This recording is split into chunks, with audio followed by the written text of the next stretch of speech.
Bienvenidos a Financiero News. En los próximos 30 minutos usted recibirá la mejor información sobre economía, finanzas, negocios e inversiones para que pueda tomar buenas decisiones. Para iniciar, damos paso a nuestros principales titulares. En Desde el Mercado, José González analiza el entorno global y sus consecuencias en los mercados. En Marítimo y Logística, Panamá podría beneficiarse de encrucijada en el transporte marítimo global. En tecnología, robo de datos genera pérdidas por 16.000 millones de dólares. En finanzas personales, Simón Navarro explica cómo invertir en bienes raíces de manera eficiente. Y en compliance, Candelario Santana nos habla de la importancia del manual de cumplimiento en la prevención del blanqueo de capitales. Y en Radar de Inversiones, analizamos hoy la infraestructura pública y el modelo app en Panamá. Todas estas informaciones y más en breve en su informativo Financiero News. Iniciamos de inmediato en nuestro segmento de finanzas personales. Simón Navarro en esta ocasión nos explica cómo invertir en bienes raíces de manera eficiente. Simón, bienvenido a Financiero News. Muchísimas gracias, Orlando. En el día de hoy vamos a hablar sobre un tema interesante para las personas que quieren adquirir su propiedad, ya sea nueva o de segunda, y hay que tener cómo son diferentes diferenciadores unos de otros. Comprar una propiedad es una de las decisiones más importantes financieras de tu vida. Hay que organizarse bien desde el inicio, marcar la diferencia entre una buena compra y una excelente inversión. Y adicional a eso, hay que planificarse, mejores condiciones y menor estrés financiero. Entonces, vamos a prever cómo se puede hacer para conseguir una propiedad. Hay que tener en cuenta que es una propiedad nueva y una de segunda. La propiedad nueva tiene acceso a interés preferencial, la letra mensual posiblemente más baja y tiene beneficio por parte del Estado con el subsidio. Lo que es la propiedad de segunda, el interés es regular, no tiene subsidio por parte del gobierno, posiblemente sea un poco más elevada la letra y tiene potencial de valorización. Es importante tener presente siempre que el interés preferencial y regular, que en el interés preferencial tenemos el subsidio estatal. Se reduce la tasa hipotecaria, aplican varios años. En el interés regular la tasa es más alta y sin subsidio común en la propiedad de segunda. El abono inicial posiblemente oscile entre el 5 y 10%, puede ser en interés tanto preferencial como regular. Hay mejores condiciones en el banco también. Los bancos prevén en las casas nuevas, ya que tienen una garantía por parte de la promotora. Las casas de segunda no tienen garantía por parte de promotora porque ya cumplieron con esa garantía. También se reduce el monto financiado por el interés regular. El interés preferencial normalmente te puede hasta financiar, dependiendo de la propiedad, hasta 98%. Sin embargo, las propiedades de segunda te financian un 90%. No es solo ahorrar, es planificarse y ordenar tus finanzas. Entonces, hay cosas importantes que tienes que ver al momento de tu compra. Ubicación estratégica, evalúa el transporte, los comercios, las escuelas, los hospitales, las proyecciones de crecimiento que tienen que haber. Una buena ubicación mejora tu calidad de vida porque protege tu inversión. Así que tenemos que también tener presente, cuando vamos a comprar una propiedad, el retorno a la inversión. Piensa en el futuro. Podría alquilarla, te podría ir mejor y esa propiedad podría alquilarla. ¿Cuál sería el retorno a la inversión? Puedes verificar cuánto es tu ingreso mensual, qué te generaría esa propiedad alquilada. Se valorizará con el tiempo. Hay posibilidades de crecimiento en el área de compraste. Comprar bien, escuchen esto, hoy es asegurar la estabilidad mañana. Así que cuando vayas a comprar tienes que tener todas estas cosas presentes. Y también importante que en el banco te den las mayores facilidades y condiciones para poder financiar. Con esto me despido y seguimos con Orlando. Saludos. Saludos. Gracias, Simón. Avanzamos y en nuestro segmento de Marítimo y Logística, el transporte marítimo se encuentra en una encrucijada que puede representar una oportunidad para Panamá. Aquí la información. Mundial por contenedores inicia 2026 con tarifas que aparentan estabilidad, pero con un entorno internacional cada vez más volátil, donde las decisiones políticas y la sobrecapacidad de buques amenazan con romper en cualquier momento el frágil equilibrio del mercado marítimo. El escenario es complejo. La presión por nuevos aranceles, especialmente en el eje Estados Unidos-Europa, y la falta de disciplina en la gestión de capacidad por parte de las navieras continúan empujando las tarifas a la baja, en un mercado que ya muestra signos claros de sobreoferta. A esto se suma el restablecimiento del servicio de Maersk por el Canal de Suez hacia la costa este estadounidense, junto con nuevos pedidos de construcción de buques por parte de grandes navieras, lo que incrementa el riesgo de una crisis de sobrecapacidad global. La incertidumbre también es política. Los nuevos aranceles anunciados por Donald Trump contra varios países europeos debilitan la confianza en los acuerdos comerciales con Estados Unidos y están acelerando un reordenamiento de los flujos de comercio hacia otros mercados. Para Panamá, este entorno implica tanto riesgos como oportunidades. La presión a la baja en los fletes puede estimular mayores volúmenes de carga de transbordo por el canal, puertos y zonas logísticas. Pero la sobrecapacidad y la inestabilidad comercial podrían afectar la rentabilidad de las líneas navieras que operan en el país. Además, un desvío de flujos comerciales hacia rutas Europa-Sudamérica podría fortalecer la posición de Panamá como hub logístico regional, siempre que logre capitalizar estos cambios con eficiencia operativa y competitividad.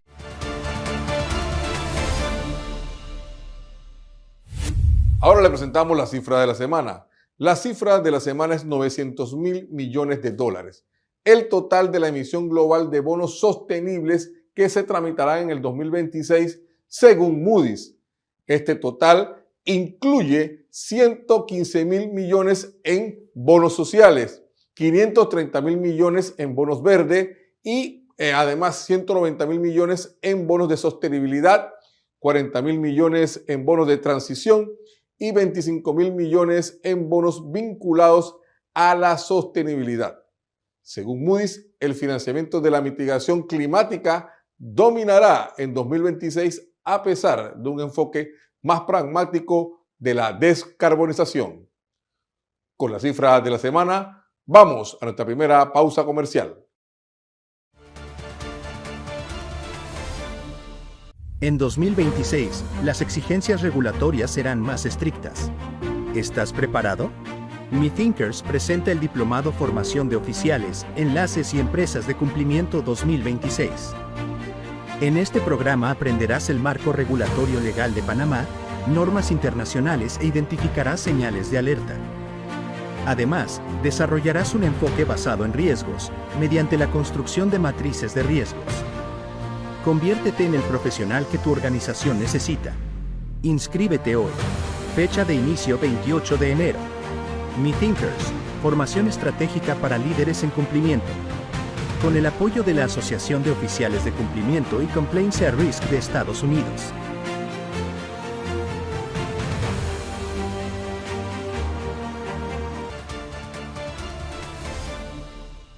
Avanzamos y ahora en nuestro segmento de compliance tenemos con nosotros a Candelario Santana, abogado especialista en compliance, quien nos hablará sobre la importancia de la implementación de adecuados manuales de prevención del blanqueo de capitales y financiamiento al terrorismo.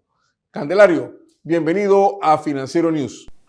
¿Qué tal, Orlando? Muchísimas gracias por el pase. En este momento pues vamos a hablar un poquito acerca de la importancia de tener adecuados manuales de prevención de blanqueo de capitales, financiamiento del terrorismo y de la proliferación de armas de destrucción masiva en los sujetos obligados financieros y no financieros, pero con especial énfasis en los sujetos no financieros. En primera instancia, definamos lo que es un manual de prevención. Un manual de prevención forma parte de esa normativa interna de los sujetos obligados. ¿Por qué normativa interna? Porque vamos a tomar esa normativa que emite el Estado, que emiten diferentes entidades a nivel internacional y la vamos a transformar en una norma que va a regir lo que es la operativa de cada uno de los sujetos obligados. En este caso, para la prevención del blanqueo de capitales, financiamiento del terrorismo y financiamiento de la proliferación de armas de destrucción masiva. Es importante tener claro que este cuerpo normativo es un cuerpo normativo que pertenece a cada uno de los sujetos obligados y es propio de su naturaleza, de su complejidad, de su tamaño y también del sector regulado al cual pertenecen.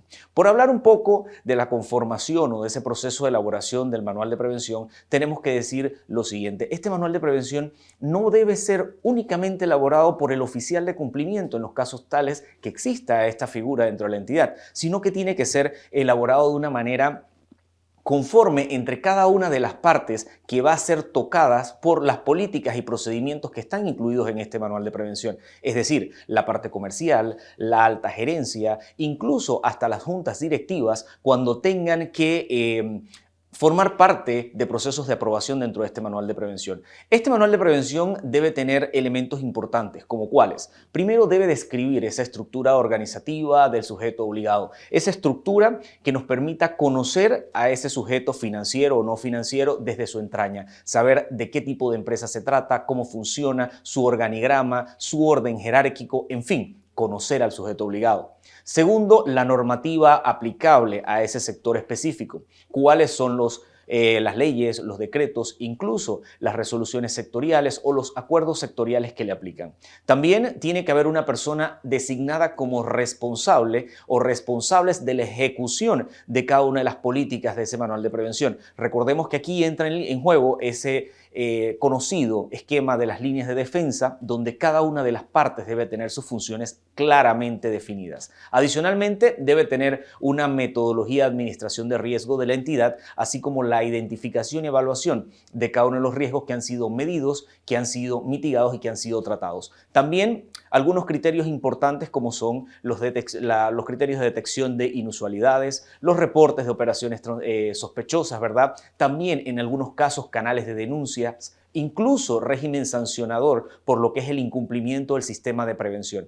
Es importante que los sujetos obligados financieros y no financieros entiendan que el manual de prevención no es únicamente letra muerta que se tiene escrita y que simplemente se guarda en una gaveta. No, un manual de prevención se tiene que utilizar en el día a día de cada una de las empresas o de cada uno de los sujetos obligados. Tener un excelente manual de prevención o un manual de prevención debidamente trabajado, acorde con la norma, acorde con lo que hace la empresa, el sujeto obligado, le permite en primera instancia enfrentarse a diferentes tipos de procesos, como son los procesos de inspección del regulador e incluso el manual de prevención en algunos casos, como hemos visto, puede ser un medio de prueba frente a posibles procesos penales porque define cuáles son las responsabilidades de las partes dentro de las ejecuciones del sistema de prevención del blanqueo de capitales, financiamiento del terrorismo y de la proliferación de armas de destrucción masiva de cada uno de los sectores. Entonces, ¿cuáles son las recomendaciones más importantes para crear un manual de prevención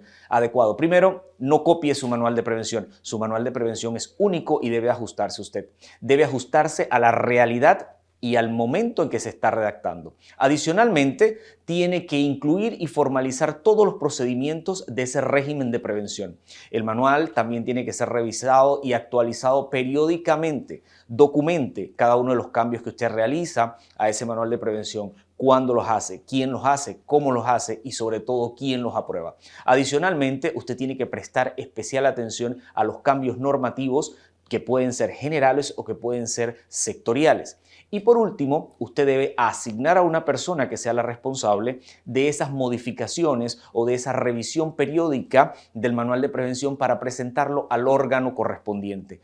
También divulgue su manual. El manual debe conocerlo toda la entidad. Entonces, de esta manera, damos cumplimiento a esta pequeña cápsula en temas de compliance y nuevamente, Orlando, te damos el pase para que puedas seguir con el programa. Avanzamos y ahora en nuestro radar de inversiones analizamos hoy infraestructura pública y el modelo AP en Panamá. Panamá ha definido la infraestructura pública como uno de los pilares estratégicos para sostener su crecimiento económico, mejorar la competitividad logística y atraer inversión privada. En este contexto, las alianzas público-privadas se han convertido en una herramienta clave para ejecutar proyectos de gran escala sin comprometer de forma directa las finanzas del Estado. Las AP permiten que el sector privado diseñe, financie, construya, opere y mantenga obras públicas, mientras el Estado regula, supervisa y garantiza el servicio. En Panamá, estos son los sectores prioritarios: infraestructura vial y transporte, puertos y logística, energía y agua, gestión de residuos, infraestructura social, hospitales y centros educativos, y estos sectores responden a necesidades estructurales del país y a su posición estratégica como hub regional. También permiten dinamizar empleo, atraer inversión extranjera y transferencia de tecnología. ¿Y cuál es el impacto económico de las AP? Las AP permiten reducir presión fiscal directa, acelerar ejecución de obras, incorporar eficiencia privada, generar empleos, aumentar competitividad para el país y atraer capital internacional. Para los inversionistas, representan oportunidades de ingresos estables a largo plazo con respaldo institucional. ¿Y cuáles son los retos del modelo AP en Panamá?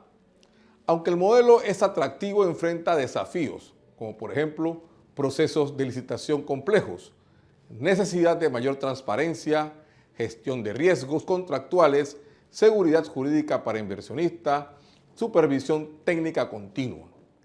La confianza en el modelo depende directamente de la solidez institucional.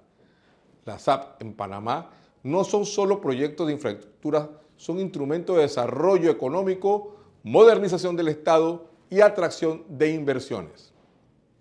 Dicho esto, ¿cuál es nuestra señal del radar de inversiones? Hoy nuestra señal es verde para las apps, definido con un interés estratégico de largo plazo con enfoque en estabilidad regulatoria, transparencia y sostenibilidad financiera. Eso es todo por hoy y ahora nos vamos a nuestra segunda pausa comercial.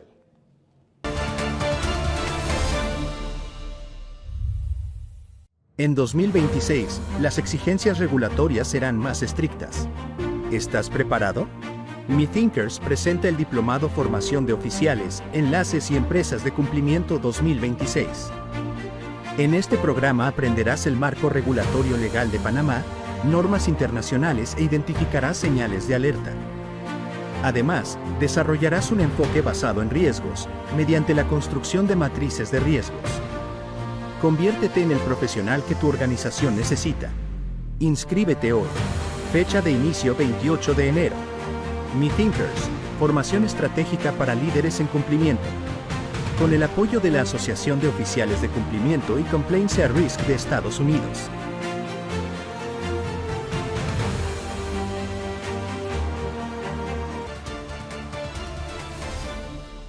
¿Qué tal, amigos? Estamos de vuelta y ahora nos vamos hasta Lima, Perú, donde se encuentra José González, con quien conversaremos en torno a los mercados internacionales y las realidades que se viven hoy. José, bienvenido a Financiero News. Encantado, un placer siempre, Orlando. José, el mundo está bastante agitado en los últimos días. Definitivamente que el tema Groenlandia ha sido un detonante que está moviendo al mundo y obviamente tiene su impacto en los mercados. ¿Qué análisis le da tú a todo lo que está ocurriendo y cómo se está reflejando esto en los mercados? Días de renovadas volatilidades en los mercados de acciones, particularmente en los norteamericanos, Orlando, en función vuelven las tarifas como el fantasma que espanta los mercados de acciones en la medida que el presidente Trump, en su enfoque, obsesión, como quieran llamarlo, por comprar Groenlandia, que no está a la venta, y ya le han dicho, ya ha dicho Dinamarca, que es la que resguarda la integridad de Groenlandia, que el territorio no está a la venta, que si los países europeos no aprueban la compra, la venta de Groenlandia, va a implementar tarifas del 10%, que podrían subir al 25% en junio. Y el presidente está conformando un consejo de paz para Gaza, en que está invitando a miembros que tienen que aportar $1.000 millones para ser parte de este consejo. Y el presidente Macron, que le indicó que no estaba interesado, le dijo que iba a ponerle tarifas del 200% a la champaña.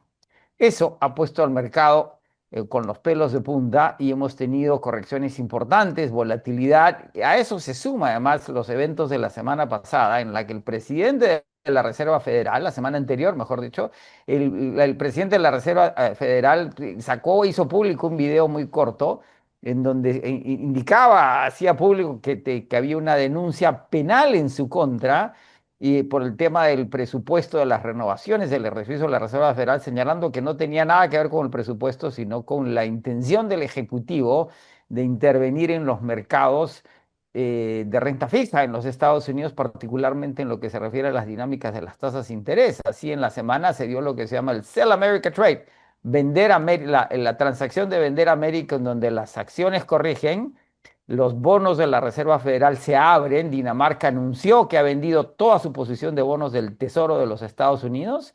No es importante, pero es significativo. Y el dólar se debilita. La volatilidad, en la medida que el presidente Trump siga generando el ruido que había generado el año pasado con las tarifas y que parecía calmado, pues veremos cómo vienen los resultados corporativos, que son los que mantienen a los mercados incrementándose a pesar del ruido político desde la Casa Blanca. Sí, porque definitivamente cómo se compagina todo esto cuando un presidente dice que necesita, en este caso a Groenlandia, para poder tener un control en el Ártico y evitar tener control de Rusia y China en esa área. ¿Cómo se compagina esto con un mercado que está hoy día más volátil que nunca? Porque tenemos resultados, la economía sigue creciendo, la inflación, si bien está más cercana al 3 que al 2%, no es una inflación que esté corriendo, es una inflación que camina, como se dice en el jargon de la Reserva Federal. Una reserva entre el 3 y el 5% camina, más del 5% corre, y es la que nos preocupa. No estamos generando empleo con la dinámica del pasado, pero digamos que se ha estabilizado y el mercado siempre se va a enfocar en los resultados corporativos. En la medida que los resultados corporativos sean positivos y crecientes y justifiquen los múltiplos, pues el mercado se va a mantener estable. No hay nada que anuncie una corrección estructural en el mercado, independientemente del ruido que el presidente genere. Y recordemos el taco trade. Trump always chicken out. El presidente siempre retrocede, porque sigue siendo inverosímil que vaya a poder comprar Groenlandia cuando no está a la venta. Y después de los eventos de Venezuela del 3 de enero, todos los comentaristas nacionales en los Estados Unidos dicen que el presidente está envalentonado y ha dicho en un momento dado que la solución militar podría aplicarse a Groenlandia. Digamos, el tema es medio irracional, ¿sí? En la medida que no hay forma de concebir que tal cosa pudiese suceder, pero el ruido permanece y el ruido no está tanto vinculado a Groenlandia, sino a que el presidente podría aplicar tarifas y por más que sean temporales vuelven a generar el ruido que habían generado las tarifas anteriores, y las tensiones entre Europa y los Estados Unidos, siendo Europa el socio natural de los Estados Unidos, pues no coadyuvan a las dinámicas económicas globales. Se complica el panorama, José, definitivamente, y tendremos que ver cómo va evolucionando día con día cada una de estas decisiones que anuncia Donald Trump y las repercusiones que va a tener en diferentes partes del mundo. Muchas gracias, José, por tus comentarios. Fue José González, Managing Partner de GC Advisor, en nuestro segmento Desde el Mercado, y te tendremos, José, en una próxima edición. Encantado. Avanzamos y en nuestro segmento de tecnología, la protección de datos ha sufrido por la ciberdelincuencia, generando más de 16.000 millones de dólares en pérdidas. Aquí la información. En el marco del Día Mundial de la Protección de Datos, las cifras confirman la magnitud del desafío. El 69% de las organizaciones a nivel global sufrió al menos un ataque de ransomware en el último año, y los costos asociados a los crímenes cibernéticos superaron los 16.000 millones de dólares, según reportes del BIM y del FBI. Estos datos reflejan que el riesgo digital dejó de ser un evento aislado para convertirse en una amenaza estructural. Más allá de la frecuencia de los ataques, el mayor reto para las empresas es la recuperación efectiva de su información crítica, un proceso que sigue siendo costoso, complejo y en muchos casos incompleto. Ante este escenario, la protección de datos ya no es solo una responsabilidad del área de tecnología. Hoy es una conversación que debe darse a nivel directivo, porque de ella depende la continuidad del negocio, la confianza de los clientes y la reputación corporativa. El informe de BIM también destaca la urgencia de pasar de un enfoque reactivo a uno proactivo, incorporando verificación constante de respaldos, repositorios inmutables y una mayor integración entre los equipos de tecnología y seguridad. Un punto donde el 52% de las organizaciones reconoce que aún tiene brechas importantes. En este contexto, la protección de datos se consolida como un pilar de la resiliencia empresarial. Las compañías que entienden la información como un activo estratégico no solo reducen su exposición al riesgo, sino que fortalecen su capacidad para recuperarse, adaptarse y seguir creciendo en un entorno digital cada vez más incierto rumbo a 2026.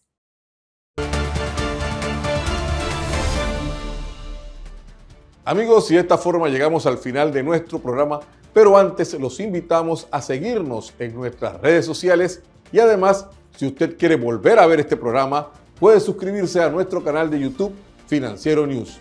Les invitamos a una próxima edición con la mejor información en economía, finanzas, negocios e inversión para que usted pueda tomar buenas decisiones. Hasta pronto.